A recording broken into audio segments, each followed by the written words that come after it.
Hello friends, how are you? Please subscribe and like and share my channel. I will help you how to do it. Fiverr is not access your IP address. I can solve your issue easily. First of all, we need to close this window. Open new window. Now click the fiverr.com in the new window. Now it's open. I hope your problem is solved easily.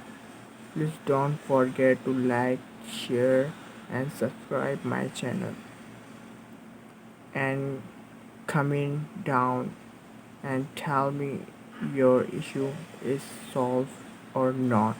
Thank you.